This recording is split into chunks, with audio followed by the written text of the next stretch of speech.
Morning and happy holidays, my food friends. Hope you're all doing amazing this week. It's the weekend after Christmas, so I thought it was only appropriate to play with my new toys. I'm going to run a hummus recipe through my new food processor. This is a great recipe in our war against ultra processed foods, and it's a great test for my new food processor. So let's get going with this hummus recipe, everyone.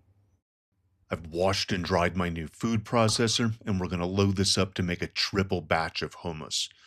I'm giving some of this out for the holidays to some friends, so I'm making a large triple batch. And we're going to start this off by adding 3/4 of a cup of lemon juice and 3/4 of a cup of tahini. It's a quarter cup per each per can of chickpeas. I'm making a triple batch, so three of each. Make sure you stir your tahini well. It's a lot like natural peanut butter in that it separates, and you've got to mix it back up every time. We're going to let all this whip on high for about 30 seconds, push it all back down, scrape as much as we can from the sides and the top, and we're going to let it whip for about 30 or 40 seconds more, maybe a minute, minute and a half total. And while this whips, a little backstory, hummus was always a big part of like Christmas family tradition. Christmas Eve, we would always have an Arab American charcuterie tray with like salami, olives, cheeses, all kinds of dips and spreads while we open our presents. And it was a big part of our Christmas Eve. So now this has gone about 40 seconds, maybe 45, and you can see how thick it is. It doesn't move when I tip the bowl. It's all light and whipped, a lot of air thrown in there. Now I'm going to add in half of my chickpeas. Remember, I'm making a triple batch, so I'm using 3 cans. So this first bowl is about a can and a half of drained chickpeas. Make sure to save some of that draining liquid from one of the cans. We're going to need it later. I'm also going to add in my garlic now. I'm grating this in. You can use minced or chopped.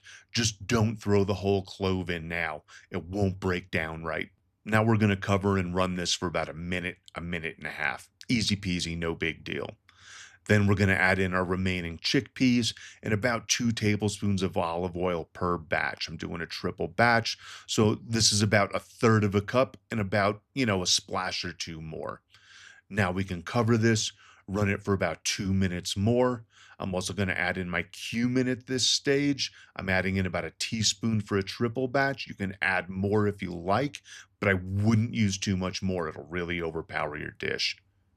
So now we have a thick bean paste, and we've basically got two choices moving forward. We need to fluff this up and lighten it up. We can either use ice cold water or some of the aquafaba. And aquafaba is the liquid that comes with the chickpeas. It's amazing stuff. It whips up like egg whites, so it'll make this really fluffy. We only want to use a couple of tablespoons per batch. I'm doing a triple batch, so I'm using 3 times. I'm going to use about a third of a cup of aquafaba. And you can see how fluffy this gets our hummus. It's like a pillow all light and fluffy. Going to give it a taste.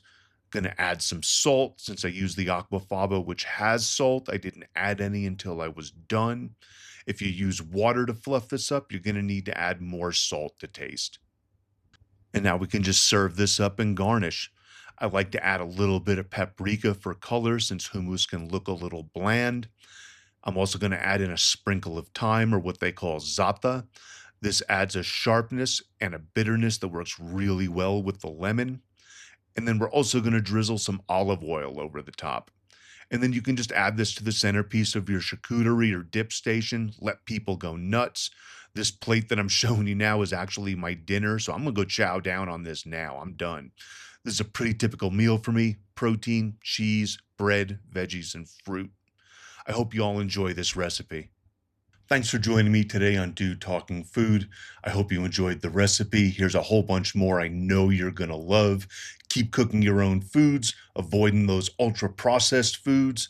Please also like, comment, and subscribe. It helps get the word out there, and it really means a lot to me.